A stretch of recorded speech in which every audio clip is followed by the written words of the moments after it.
अध्यक्ष थे, अस्थायी अध्यक्ष जो थे वो कौन थे? सच्चिदानंद सिन्हा। ठीक। खा नंबर देखिए, मौलिक अधिकारों की संख्या है 6 और जब हमारा संविधान बना था उस समय मौलिक अधिकार थे 7। कितने थे? 1978 में, 76 में नहीं, 1978 में 44वें संविधान संशोधन द्वारा जो संपत्ति का अधिकार था वो निकाल दिया गया और संपत्ति के अधिकार को मौलिक अधिकार ना रख के एक कानूनी या विधिक अधिकार बना दिया गया।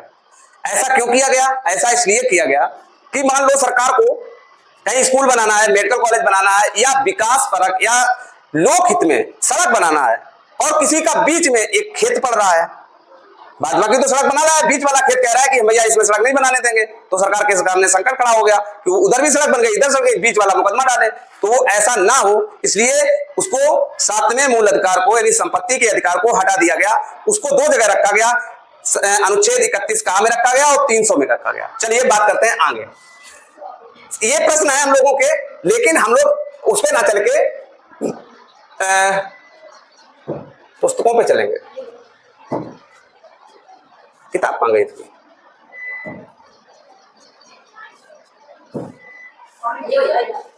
नहीं, इसमें पुस्तक होना चाहिए। अब ब्याज पे तो वही आएगा, आएगा नहीं।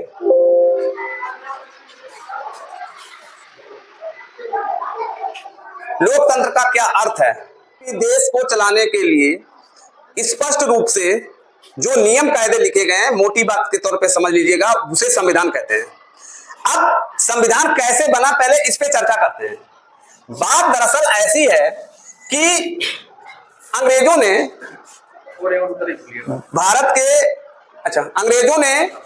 भारत के नेताओं के सामने एक ऐसी स्थिति रखी कि पहले आप एक संविधान बनाइए। आप कहते हैं देश छोड़ दीजिए, मैं देश से चला जाऊंगा, लेकिन जब मैं चला जाऊंगा तो इस देश को आप चलाएंगे कैसे? यहाँ अराजकता फैल जाएगी, सारे लोग कहेंगे मैं राजा हूंगा, मैं राजा हूंगा, और एक दूसरे के मार काट में लग जाएंगे, दूसरे लोगों की संपत्ति छीनेंगे। तो ऐसी स्थिति में कहा गया पहले आप संविधान बनाइए, लेकिन नेताओं ने कहा नहीं, आप ऐसा करिए, पहले देश छोड़िए। तो एक क्लीमेट एटली थे जो उस समय प्रधानमंत्री थे इंग्लैंड के, उन्होंने कहा ठीक है देश छोड़ देंगे, लेकिन संविधान सभा बनाइए। संविधान सभा का मतलब था कि सारे देश से प्रतिनिधि चुन के आएंगे और एक सभा बनाएंगे, और उस सभा में पूरे देश के लोग, जो 10 लाख पे एक प्रतिनिधि चुन के आएगा, और उनकी संख्या उस समय कितनी हुई? 389। ये संविधान सभा के सदस्य बैठे। 389 सदस्यों में जो उन्होंने संविधान बनाया, बनाने की बात पहले ये बनाया गया कि अब संविधान बनेगा कैसे। तो उसके लिए एक प्रारूप समिति बनाई गई। प्रारूप समिति में 7 सदस्य रखे गए और उसके अध्यक्ष जो थे मेनली वो भीमराव अंबेडकर थे। हेलो, हाँ हाँ हाँ, ले जाएंगे, ठीक ठीक ले जाए। तो अब बात ये आई कि संविधान सभा, अब अपनी किताब खोलो, अपनी कॉपी खोलो, पहला प्रश्न बोलो। हो गया? दूसरा प्रश्न बोलो। संविधान का निर्माण संविधान सभा के द्वारा किया गया। किसके द्वारा किया गया? अब आगे वाला प्रश्न, कब किया गया? संविधान सभा का गठन कब किया गया? 1900। फिर आगे वाला प्रश्न, कितने सदस्य चुने गए थे? 389। फिर आगे वाला प्रश्न, कब हुई? 9 दिसंबर सन 1900। और उस समय जो सबसे बुजुर्ग सदस्य थे सच्चिदानंद सिन्हा, उनको कहा गया कि आप जो है ना, आप अध्यक्ष बन जाइए। लेकिन 13 दिसंबर सन 1946 को जो राजेंद्र प्रसाद थे, उनको स्थायी सदस्य चुना गया। आगे वाला प्रश्न क्या है? प्रारूप समिति। अब प्रारूप समिति समझिए, इसको कहते हैं ड्राफ्टिंग कमेटी। ड्राफ्टिंग कमेटी क्या होती है? एक शब्द है प्रारूप समिति। प्रारूप को अंग्रेजी में ड्राफ्ट कहते हैं, DRAFT। ड्राफ्ट का मतलब होता है किसी चीज का रेखांकन करना या लिखना। उसमें अध्यक्ष बनाए गए डॉक्टर BR अंबेडकर। उस समय जितने भी लोग संविधान सभा में थे, उनके पास सबसे ज्यादा अनुभव था। बहुत से और बहुत कम लोग जानते हैं कि वो अर्थशास्त्र पीएचडी थे, उनके पास डबल पीएचडी थी, लेकिन मेनली वो अर्थशास्त्र के ज्ञाता थे। अब 7 सदस्य जब चुने गए तो उन्होंने उनसे कहा गया कि आप ऐसा करिए, एक खाका खींचिए। लेकिन भारत बहुत बड़ा देश था, यहाँ बहुत से जातियों के लोग रहते थे, बहुत से धर्म के लोग रहते थे, अलग अलग पहनावा था, अलग अलग भाषाएं थी। तो भारत के लिए कैसा संविधान बनाया जाए, इसके लिए उन्होंने लगभग 60 देशों का दौरा किया। कितने देशों का? 60 देशों का। और उनके संविधान को पढ़ा। जब संविधान को पढ़ा तो आपकी नॉलेज के मैं बता दूं कि जो उस समय संविधान मुख्य रूप से थे वो अमेरिका का संविधान था, वो लिखित संविधान है अमेरिका का। उस समय लिखित संविधान अमेरिका का ही था, लेकिन उसके पास केवल 7 अनुच्छेद हैं, पूरे संविधान में उसके 7 अनुच्छेद हैं। दूसरे नंबर पे अगर बात करें इंग्लैंड की, तो उसके पास संविधान तो था लेकिन अलिखित संविधान था। तीसरे नंबर पे वो कनाडा, चौथे नंबर पे जर्मनी, 5वें नंबर पे Ireland, Japan, south Africa, Australia, ऐसे बहुत सारे लोकतंत्र थे जहां के संविधान को उन्होंने पढ़ा, समझा। भारत के परिप्रेक्ष्य में उन संविधानों से क्या अच्छी चीज ली जा सकती थी, ताकि आने वाले भविष्य में जो उसके सामने चुनौतियां शासकों के आएंगी उससे वो निपट सकें। इसीलिए भारत का संविधान आज लगभग 72-73 साल से सफल संविधान है। कोई विद्रोह नहीं हुआ, कोई डिक्टेटर नहीं हुआ, कोई फौज ने विद्रोह नहीं किया, जबकि हमारे साथ ही पाकिस्तान भी स्वतंत्र हुआ था, लेकिन वहां कोई प्रधानमंत्री लगातार 3 साल नहीं हुआ। मैक्सिमम कार्यकाल 2.5 साल है और हर बार उनका फेल हो जाता है। तो अब हम बात आगे करेंगे। फिर आगे वाला प्रश्न क्या है? प्रारूप समिति हो गई हमारे संविधान में कितने? देखिए, जब हमारा संविधान बना था तो उसमें कुल भाग थे 22। कितने भाग थे? वर्तमान में भी भाग 22 ही हैं, लेकिन जहां संशोधन करने की जरूरत पड़ी उसमें का खा गा लगा दिया गया। मूल रूप से भाग 22 ही है, और उसमें जब भी जरूरत पड़ी संविधान में तो का खा, जैसे भाग जो भी भाग था, जैसे भाग 4 था, भाग 4 में नीति निर्देशक सिद्धांत थे। लेकिन 1976 में जब 42वां संविधान संशोधन था तो इंदिरा गांधी उस समय शासिका थी भारत देश की, तो उन्होंने कहा जब मूल अधिकार है तो मूल कर्तव्य भी होना चाहिए। हमारे जब संविधान बना था 1946 में, उस समय मूल कर्तव्य नहीं थे।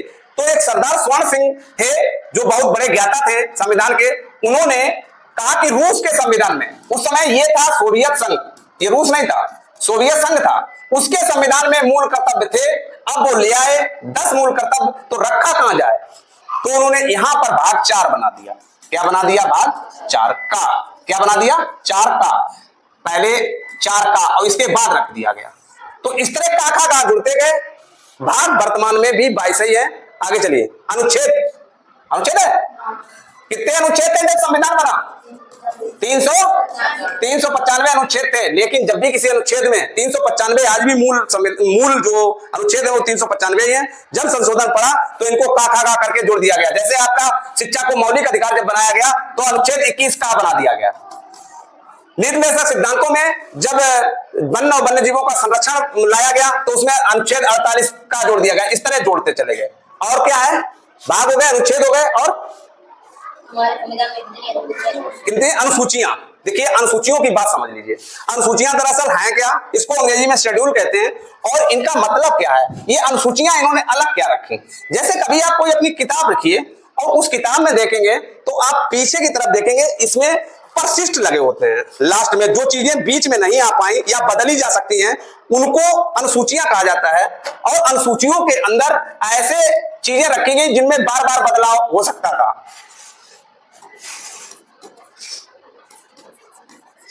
बार बार बदलाव हो सकता था। तो उस समय कितनी अनुसूचियां रखी गई थी? वर्तमान में कितनी है? वर्तमान में कितनी है? 12। चलो आगे प्रश्न पढ़ो। कितना समय लगा? 2 वर्ष 11 महीने और 18 दिन, लगभग 3 वर्ष। आगे चलो। भारत का संविधान कब स्वीकार किया गया? ये ऐसा प्रश्न है जो छोटी परीक्षाओं से लेकर बड़ी परीक्षाओं में हमेशा पूछा जाता है। जब आप संविधान की प्रस्तावना पढ़ते हैं कि हम भारत के लोग भारत को संपूर्ण प्रभुत्व संपन्न, समाजवादी, पंथनिरपेक्ष, लोकतंत्रात्मक गणराज्य बनाने के लिए तथा इसके समस्त नागरिकों को सामाजिक, आर्थिक, राजनैतिक, न्याय, विचार, अभिव्यक्ति, विश्वास और धर्म और उपासना की स्वतंत्रता प्रतिष्ठा और अवसर की समता प्राप्त कराने के लिए तथा इस समय व्यक्ति की गरिमा और राष्ट्र की एकता तथा अखंडता को सुनिश्चित करने वाली बंधुता को बढ़ाने के लिए आज दिनांक 26 नवंबर, क्या शब्द आया, 26 नवंबर सन 1949 मिति मार्गशीर्ष शुक्ल सप्तमी 2006 विक्रमी को एतद द्वारा इस संविधान को, क्या शब्द लिखे हैं आगे, इस संविधान को अंगीकृत, अधिनियमित और आत्मार्पित करते हैं। मतलब तीनों शब्द ये हैं। यहां पर जो बात आई है वो है 26 नवंबर 1949, इसी को संविधान स्वीकार किया गया, लास्ट में बिल्कुल लागू नहीं किया गया, अबे स्वीकार किया गया, इसलिए 26 नवंबर को हमेशा संविधान दिवस मनाया जाता है। आगे वालों को पूर्ण संविधान, जब ये 26 नवंबर को 16 अनुच्छेद लागू कर दिए गए थे, नागरिकता भी उनमें शामिल थी, लेकिन पूर्ण संविधान 2 महीने बाद 26 जनवरी 1950 को लागू किया गया। इसका कारण यह था कि जवाहरलाल नेहरू ने 26 जनवरी को पहली बार रावी नदी के तट पर झंडा लहराया था, लाहौर में माना जाता है। तो ये उसी दिन को यादगार बनाने के लिए 26 जनवरी 1950 को फिर पूरी तरह से लागू किया। आगे वाला प्रश्न पढ़ो, जोर पढ़ो, जोर। हाँ, ये बातें देखो, अब इसमें प्रस्तावना है नहीं, लेकिन हम बताते हैं आपको हमारे पास। और एक एक शब्द का मतलब है कि कई पूरे एक एक शब्द पे एक एक किताब लिखी जा सकती है। एक एक शब्द का अर्थ समझिए, जब बड़े हो गए तब आप इसका महत्व समझेंगे। हम भारत के लोग, इसका मतलब है भारत का जो संविधान है वो भारत की जनता से शक्ति प्राप्त करता है। अगर ये वोट डालेगा उसी की सरकार बनेगी, अगर नहीं डालेगा तो सरकार नहीं बनेगी। दूसरी बात है, भारत को एक संपूर्ण प्रभुत्व संपन्न, इसका बात समझ लीजिए। संपूर्ण प्रभुत्व संपन्न का मतलब होता है कि भारत किसी विदेशी शक्ति द्वारा अपनी जो नीतियां हैं वो नहीं बनाएगा, ना अपनी विदेश नीति किसी विदेशी शासन के हिसाब से सेट करेगा। जैसे मान लो हमसे अमेरिका कल कहने लगे कि तुम रूस से संबंध खत्म कर दो, लेकिन भारत ने रूस से संबंध नहीं खत्म करी, उस पर बहुत सारे सैंक्शन लगा दिए, बहुत सारे प्रतिबंध लगा दिए। अमेरिका कहता है कि आप जाके रूस से कहिएगा कि यूक्रेन पे आक्रमण करना बंद कर दे और उस युद्ध खत्म कर दे, लेकिन भारत ऐसा नहीं करता है। क्यों नहीं करता है? क्योंकि हम एक संपूर्ण प्रभुत्व संपन्न जो है वो देश है। कारण ये है कि हमारे देश के लोगों के हित में होगा, मैं वही काम करूंगा। दूसरी बात, समाजवादी। समाजवादी का मतलब होता है कि इस देश में जो भी संसाधन है, चाहे यहाँ की जल हो, चाहे यहाँ की जमीन हो, चाहे यहाँ की वनस्पतियां हो, चाहे जंगल हो, चाहे यहाँ के लोग हो, या इसके नीचे जो भू संपदा, भू के नीचे जो संपदा है, सोना, कोयला, लोहा, जो भी चीजें नीचे से निकलती हैं, उसका कैसा वितरण होगा, उसका सब में समान रूप से वितरण होगा। ऐसा नहीं है कि एक आदमी जाए के उस खान पे अधिकार कर ले और फिर बाद बाकी कह दे भैया सोना किसी को नहीं मिलेगा, मेरे पास रहेगा, है कोयला मैं निकालूंगा, हम ही फैक्ट्री बनाएंगे, कोयला आप किसी को नहीं मिलेगा। आपके पास पैसा है, आप कोयला खरीद के लाइए। ये समाजवादी का मतलब है कि यहाँ पर जो संसाधन है वो इस तरह से वितरित किए जाएं कि सबको मुहैया हो सके, चाहे वो गरीब हो या अमीर हो।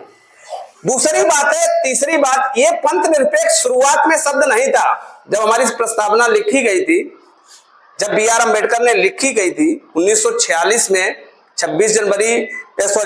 1949 को 26 जनवरी को जो अडॉप्ट किया गया था संविधान, उस समय ये पंथ निरपेक्ष शब्द नहीं था, ये बाद में जोड़ा गया 42वें संविधान संशोधन द्वारा।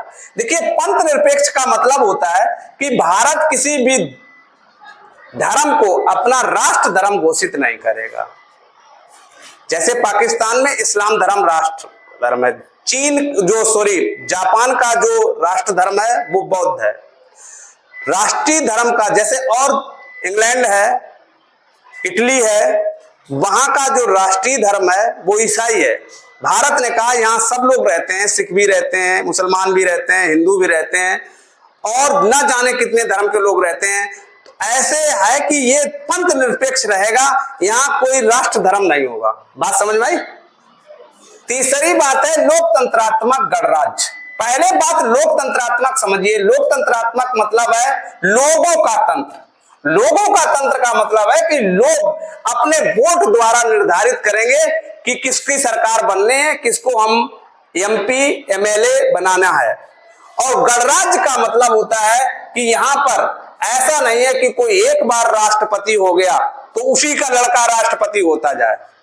यहां का जो देश का शासक होगा, सबसे बड़ा पदाधिकारी होगा, और सबसे बड़ा पदाधिकारी होता है राष्ट्रपति, वो निर्वाचित होगा, वंशानुगत नहीं होगा। यही मतलब है गणराज्य का। पहले, इससे पहले जो इस समय द्रौपदी मुर्मू जी हैं, उससे पहले कौन थे राष्ट्रपति? रामनाथ कोविंद। उससे पहले प्रणब मुखर्जी, ठीक है। उससे पहले जो मतलब ऐसा बदल बदल के हुए। ऐसा नहीं है कि अब रामनाथ कोविंद हो गए तो उनका लड़का राष्ट्रपति हो जाए, या प्रणब मुखर्जी हो गए तो उनका लड़का राष्ट्रपति हो जाए, ठीक है। गणराज्य का मतलब यहाँ का जो शीर्ष सत्ता का अधिकारी होगा वो निर्वाचित होगा, इसलिए इसको गणराज्य कहा गया। बनाने के लिए तथा उसके समस्त नागरिकों को न्याय, और न्याय कितने प्रकार का है? इसमें 3 प्रकार का है। यह भी प्रश्न पूछा जा चुका है। कौन कौन से न्याय है? सामाजिक, आर्थिक और राजनीतिक। कहने का मतलब क्या है? सामाजिक का मतलब है कि किसी भी समाज का व्यक्ति हो, किसी भी धर्म का व्यक्ति हो, किसी भी जाति का व्यक्ति हो, सबको वोट डालने का अधिकार होगा। सबका, अगर कोई किसी को सताता है तो सबकी बात न्यायालय सुनेगा। कोई अधिकारी किसी को दबाता है, नेता दबाता है, या कोई उच्च अधिकारी, कुछ ऐसा शख्स जो बहुत ताकतवर है, पैसे से ताकतवर है, उसको अगर दबाता है तो वो न्यायालय जाएगा। आर्थिक, यहां आर्थिक जो शब्द है इसका मतलब है धन से। अगर कोई आर्थिक रूप से कमजोर है तो सरकार का उत्तरदायित्व है कि उसके साथ न्याय करे और संसाधन मुहैया कराए।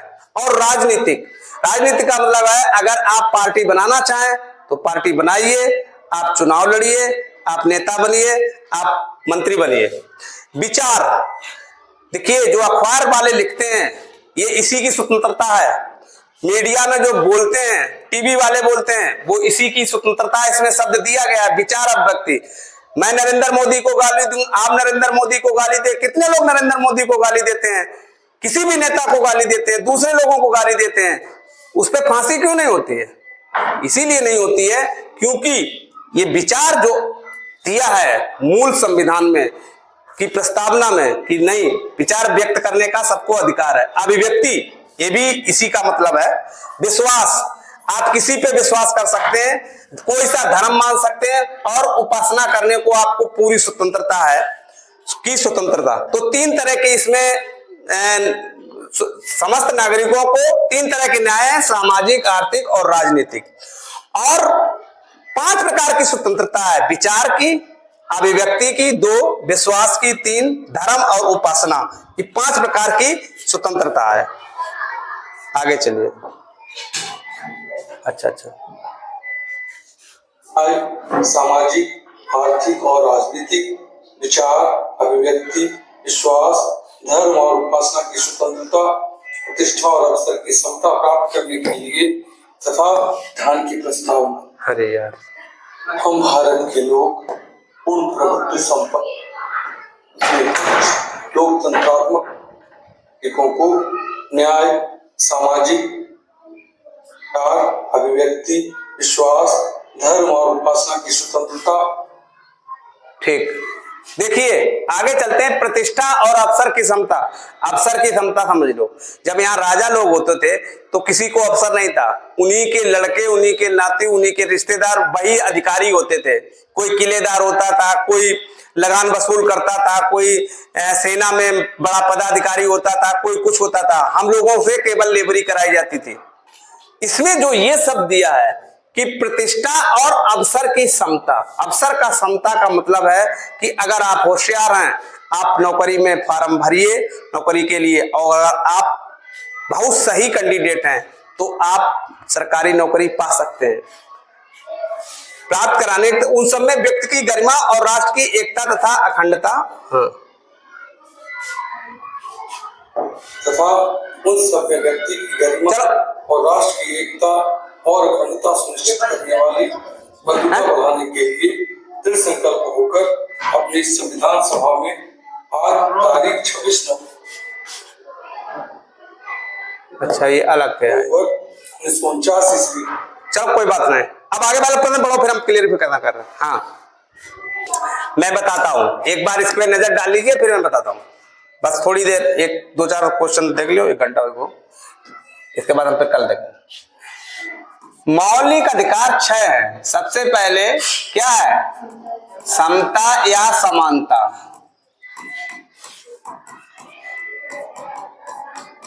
समानता का अधिकार। देखो ये दरअसल 4 अनुच्छेद में है, अनुच्छेद 14 से 18 तक। कुल मूल अधिकार कहां से हैं? 12 से लेके 35 तक। कौन से भाग में है? भाग 3। मौलिक अधिकार 6 है, अनुच्छेद 35 तक वर्णन है। पहली बात है समता या समानता का अधिकार, ये अनुच्छेद 14 से 18 तक है। दूसरी बात, दूसरी बोलो, स्वतंत्रता का अधिकार। स्वतंत्रता का अधिकार ये है 19 से 22 तक। तीसरा है शोषण के विरुद्ध अधिकार। शोषण के विरुद्ध अधिकार, और इसमें जो है केवल 2 अनुच्छेद हैं, वो है 23 और 24। चौथा बोलो, धार्मिक स्वतंत्रता या धर्म की स्वतंत्रता। एक ही बात है, दोनों शब्द मिलेंगे। धर्म की स्वतंत्रता का अधिकार। कितने अनुच्छेद है इसमें? है? नहीं, 25, 26, 27, 28 और 29। पांचवा क्या है? संस्कृति तथा शिक्षा का अधिकार।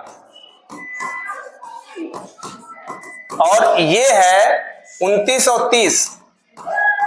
और देखो 31 इसमें नहीं है। 31 की मैं बाद में बात बताऊंगा जब आप बड़े हो जाएंगे। 13 और 31 ये बहुत बड़े अनुच्छेद हैं, इसलिए इसको अभी हम पढ़ाएंगे तो आपकी समझ नहीं आएगा, लेकिन आप जब खुद सीखेंगे सीख जाएंगे। नंबर 6 संवैधानिक उपचारों का अधिकार। इसे कहते हैं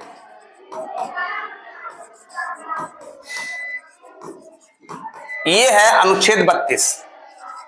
कितना है? 6 ये पता हो, ठीक है, देख लियो। कल सब लोग कॉपी लियो। इतनी अगर हमने देर पढ़ाई तो जो 3 से 4 क्वेश्चन आपके परीक्षा में, छात्रवृत्ति परीक्षा में आते हैं, आपसे कोई क्वेश्चन छूटेगा नहीं। ठीक है, कल पढ़ाते हैं। आज हमने बहुत टाइम